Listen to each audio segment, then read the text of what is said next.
Dans cet atelier, à Genève, les élèves de la Haute École d'Art et de Design travaillent à leur collection de bijoux qu'ils présenteront bientôt devant un jury européen.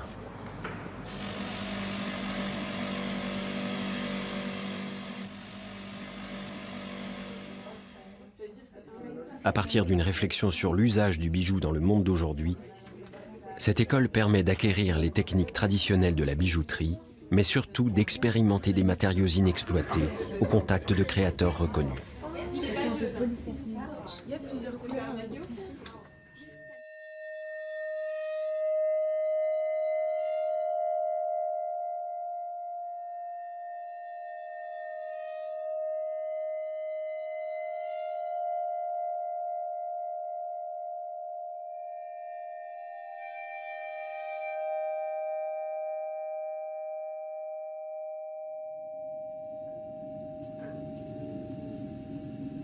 Je suis maman Frankenstein parce que j'utilise parfois le métal, je vais avec le silicone, avec du tissu.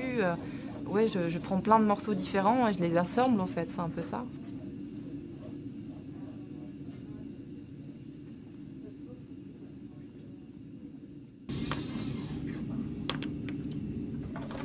Alors le thème de ma collection, ce sont les symboles de puissance masculins. Et comme la corne est un symbole de puissance ancestrale, je l'ai fait fusionner avec l'argent.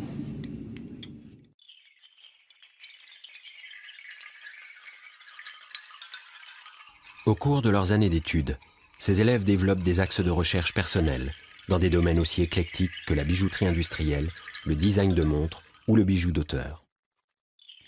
Ici, tous les champs d'expérimentation sont possibles. Cette nouvelle génération de bijoutiers utilise aussi bien les matériaux contemporains que les matériaux de récupération sans hésiter à interroger les frontières de l'éphémère et du durable dans les traces des pionniers du bijou d'avant-garde.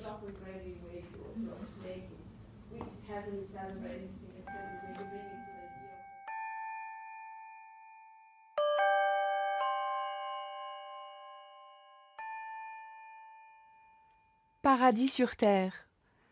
Collier de Deganit Sternschlocken composé de 2 canettes d'aluminium écrasées et émaillées, serties de diamants taille brillant. La nouvelle bijouterie ou bijouterie contemporaine a renouvelé tout le vocabulaire matériel puisque ça pouvait être ouvert sur tout. À la fois l'objet trouvé ou des matériaux pauvres ou des matériaux comme le verre, des matériaux très nobles avec une très longue histoire, mais qu'on n'utilisait pas habituellement pour le bijou. Donc toute une manière de penser hors du cadre qui a permis de renouveler et d'enrichir non seulement les matériaux, mais tout le langage de cet objet de parure.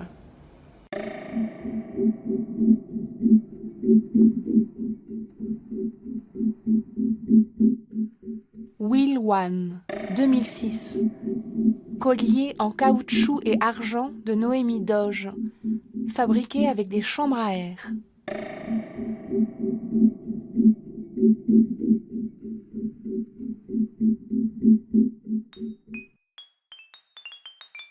Sautoir, 2006.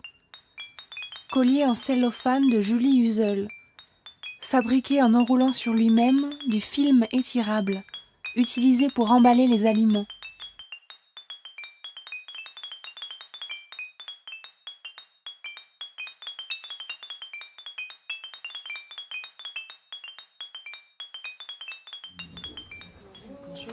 Bonjour, donc je vais vous présenter mon thème de bachelor. Donc mon thème c'est la peau, donc plus particulièrement la peau humaine.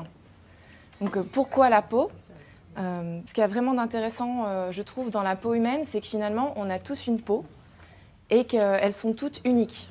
Dans un premier temps, j'ai cherché en fait la peau dans des matériaux. Donc j'ai cherché par exemple dans du latex, parce que le latex c'est ce qu'on met parfois par-dessus la peau. Et après, j'ai essayé de mixer différents matériaux ensemble, donc latex et tissu, et là, latex et coquille d'œuf. Donc là, j'ai travaillé avec la peau d'orange, et j'ai cherché en fait à lui créer en fait des poils, parce que l'être humain a des poils, et je les ai faits en piquant à l'intérieur des aspérités de l'orange. Et on obtient en fait voilà, des poils comme des cheveux qui repoussent. Et à côté de ça, j'ai créé un petit grain de beauté. Voilà. Tout d'un coup, la peau d'orange devient humaine.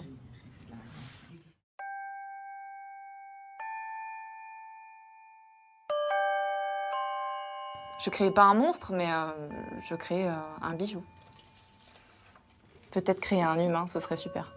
De créer un humain avec toutes mes peaux. Découvrez ce sein. 2013. Travail de diplôme. Collier de Clémentine Despoc en argent et perles de culture. Collier en papier. 1987. De Nell Linson, fabriqué avec une technique de pliage.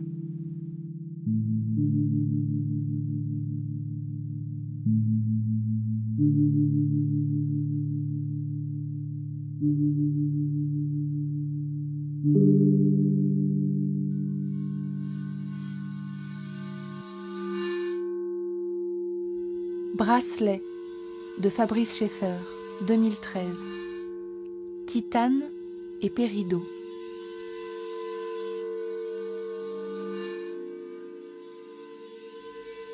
Les dents du diable, 2012. Collier de Fabrice Schaeffer. Titane et or jaune.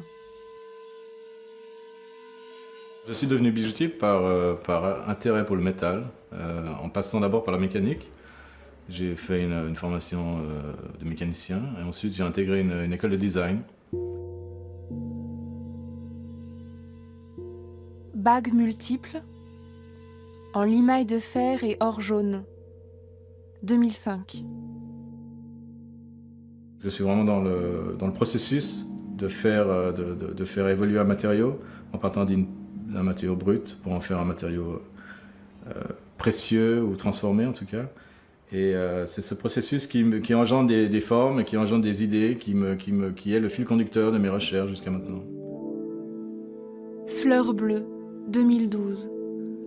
Bague en titane de Fabrice Schaeffer. La couleur bleue des fleurs gravées est obtenue en chauffant la surface du métal au chalumeau à 450 degrés Celsius.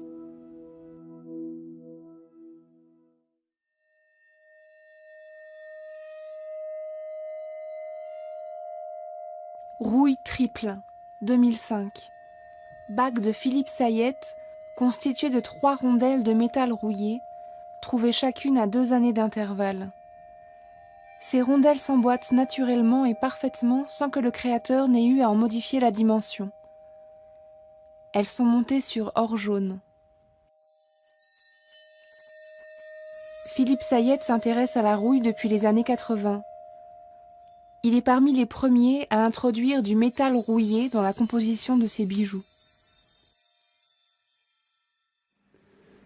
De prendre la rouille, de donner le maximum d'honneur et Au commencement, c'était une blague. Mais après ça, ça devient très sérieux parce qu'en travaillant la rouille, tu te rends compte, ah mais ça c'est beaucoup plus beau cette rouille que celui-là. Et si tu perds un bout, tu es vraiment en panique, oh mon Dieu, où est-ce qu'il est mon rouille, tu ne sais pas où il est. Je prends celui-là, non, pas celui-là, il n'est pas si beau que l'autre. Alors ça commence à avoir un sens. Aussi pour moi, ça devient sérieux.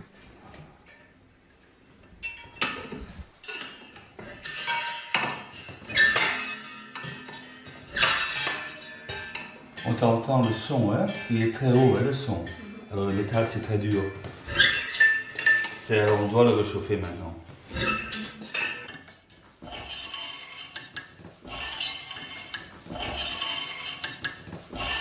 Comme je dis, l'or, c'est un pouvoir. C'est très étrange, mais c'est vraiment comme ça. Comme matériel, c'est parfait parce que tu peux souder, ça ne transporte pas la chaleur, la couleur est beau, c'est malléable et c'est fort. Ça a tout. Ça travaille facilement. Si tu peux travailler avec l'argent, c'est difficile. Tu fais avec l'or, c'est facile. Tu es déprimé le matin, tu travailles, tu fonds de l'or, tu es joyeux. C'est très drôle, quoi. C'est comme une monnaie, ça donne le sens d'une valeur. Et ça, c'est le soleil qui est aussi comme un louis d'or dans le ciel. Roi soleil, énergie de la vie.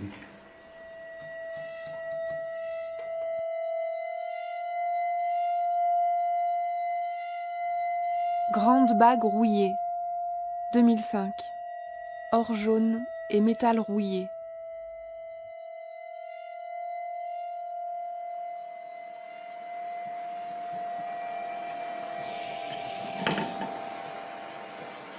Et quand même, je pense toujours, et c'est vraiment, je le pense vraiment, quand je travaille avec l'or, comme ça, je me demande, est-ce que l'or a une conscience? Hein? Et moi, je pense vraiment, si l'or est heureux, parce qu'elle a une conscience, oui, si elle est à son aise, hein, elle se laisse faire. Matador 2, 2005. Collier en corne de buffle d'eau, quartz rouge et or 18 carats. Et aussi, je dis alors que c'est la dernière fois qu'on travaille avec lui. Après, quand il a fini, quand il est dans son situation, je promets, on ne va plus te fondre. On va te laisser comme ça, tranquillement. C'est la fin de ton voyage.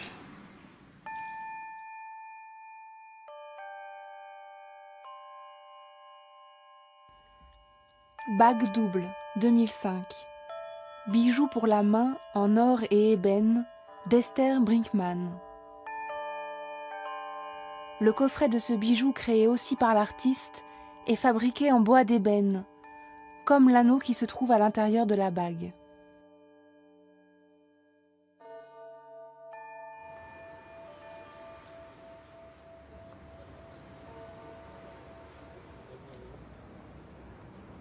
Dans le sillage des nouvelles écoles d'art et de design, les galeries, les collectionneurs, les musées s'intéressent à l'évolution du bijou contemporain et forment un cercle d'amateurs éclairés.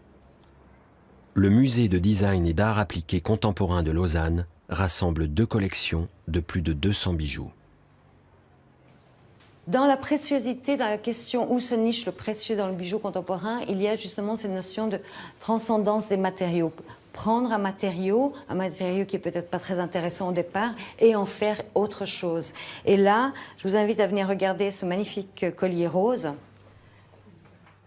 C'est du papier de boucher, celui qui sert à emballer la viande, hein, qu'elle a découpé en petits carrés. Alors, sa façon de travailler, c'est qu'elle prend un fil métallique sur lequel elle enfile un par un ces petits carrés, et entre 2 petits carrés, elle fait une maille de crochet.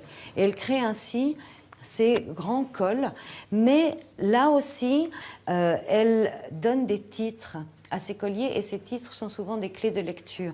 Celui-ci s'appelle Noces. C'est donc une parure pour une mariée. Et c'est assez particulier quand on se rend compte qu'elle a utilisé du papier de boucher, celui sur lequel on va mettre de la viande, emballé pour la viande, qu'elle utilise ça pour faire une parure de femme mariée.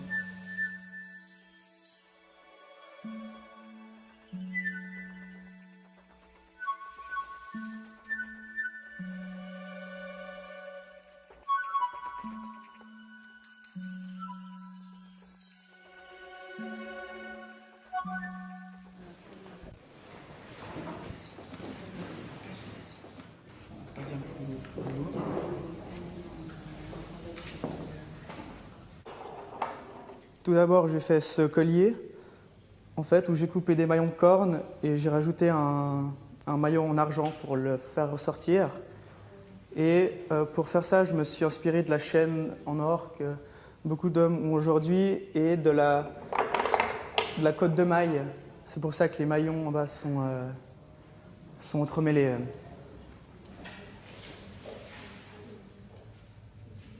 Donc voilà, où il y a vraiment juste le maillon en argent qui dépasse un peu comme ça. Ça comme ça ou plus haut? Non, tu peux baisser le col. Voilà, en fait, ça joue sur vraiment l'ouverture vers l'avant.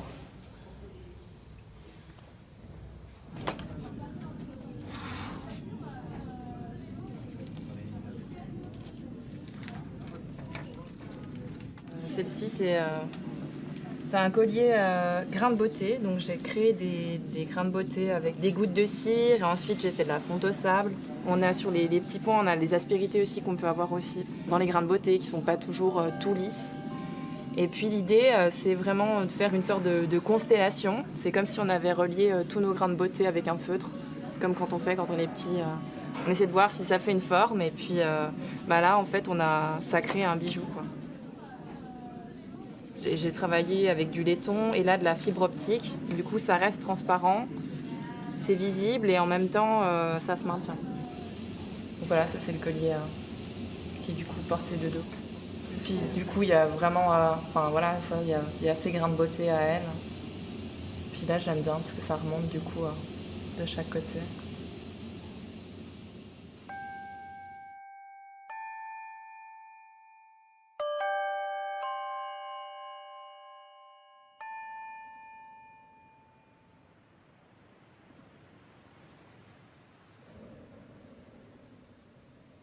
Cette année, j'ai voulu travailler donc le thème de la femme voilée et dévoilée.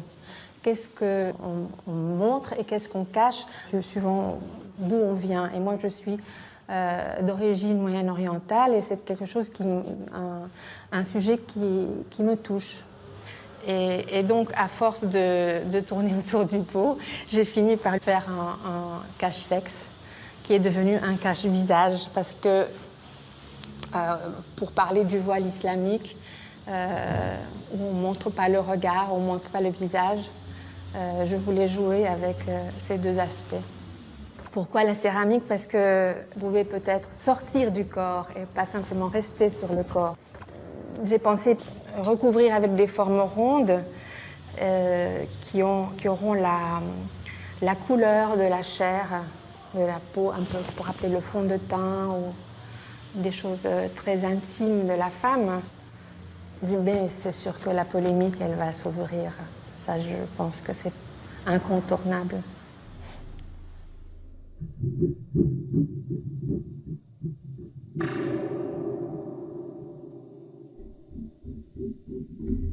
Travaux de master d'Alaghi, 2013.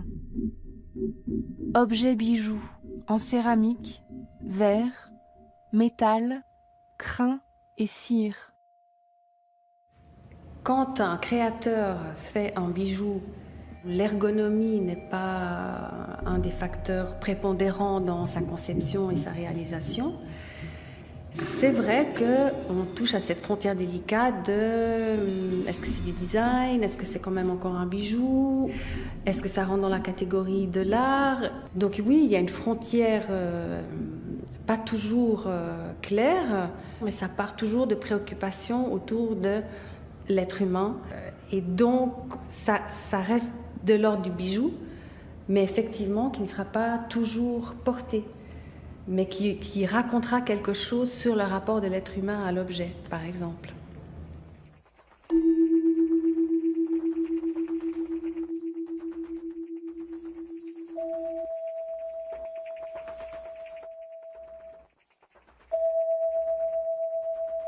Collier de Verena Sieber-Fuchs, composé de morceaux de cartes de géographie déchirés et assemblés par la créatrice sur un fil de métal au crochet.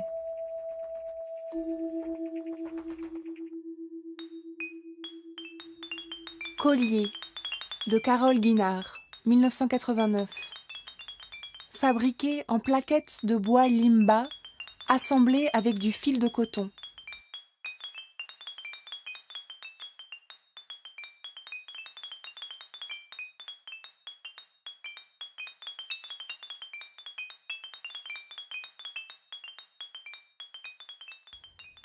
Scampi, 2006.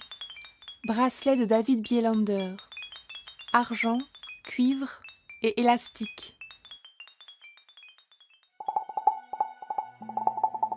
« 125 lapins, 2005. Collier de Nathalie Luder, composé de 2225 dents de lapin percées et assemblées sur des fils de soie blanche.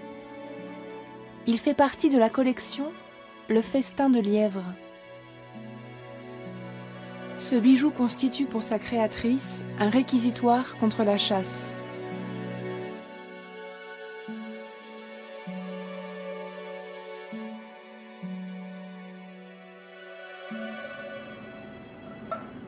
Je suis parti de la boîte des conserves et c'est pour créer une collection avec un concept de design durable. Je vais sortir l'objet du contexte habituel pour qu'il devienne un autre objet totalement différent, plus désirable et mystérieux.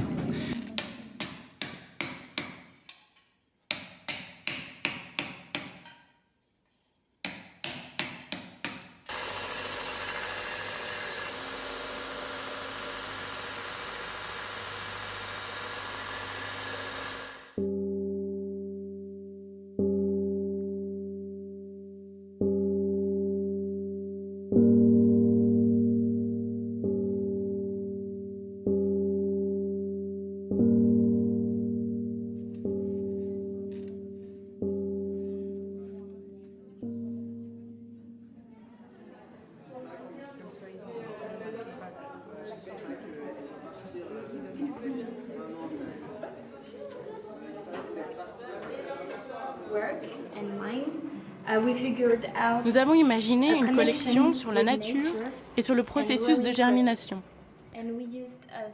Nous avons utilisé des bas remplis de coton pour obtenir des formes volumineuses et organiques.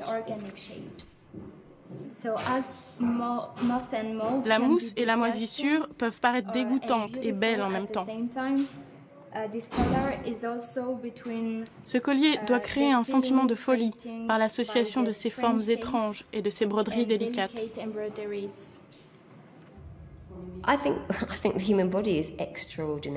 Je pense que le corps humain est extraordinaire. Il y a beaucoup de détails sans importance dans l'anatomie humaine qui attirent mon attention et qui sont fantastiques et spectaculaires. Bijoux objet de Naomi Filmer en verre incolore, 2007.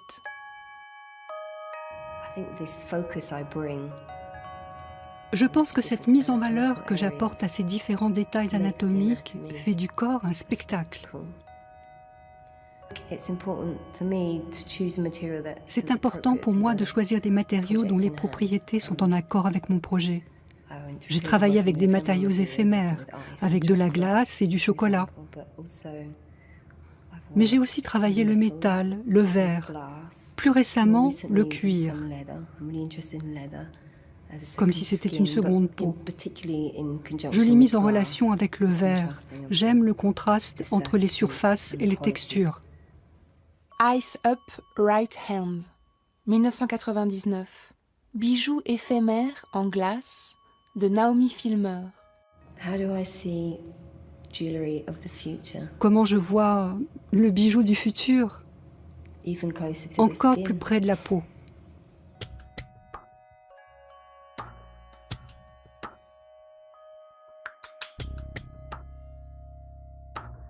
Je pense, pour être concrète, qu'un des nouveaux bijoux ou possibilités de bijoux, c'est tous ces objets qu'on ne quitte plus, qui vont du portable à l'iPad, où on met même tout notre affect.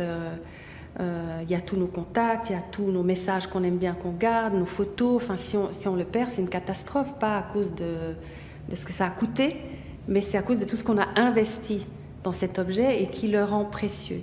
Mais on pourrait aussi penser à un ingénieur qui doit faire un pacemaker, par exemple, et il y a tous les problèmes de rejet.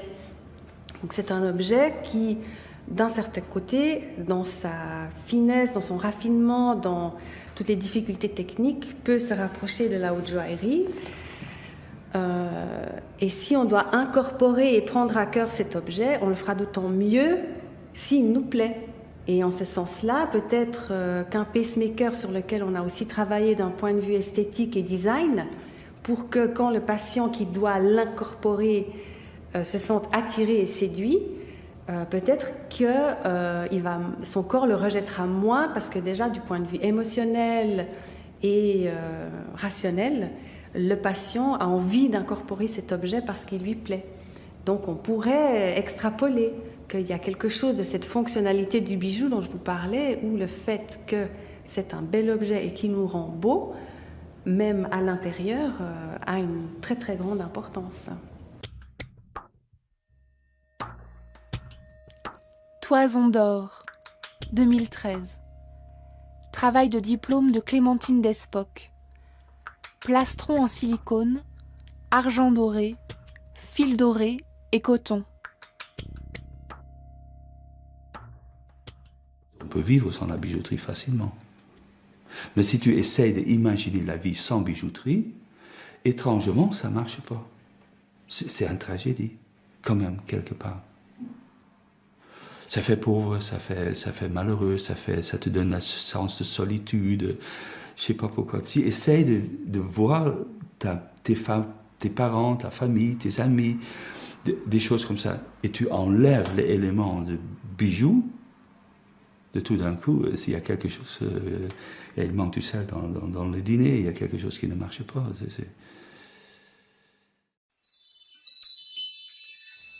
Collier, 1996, d'Alberto Zorzi.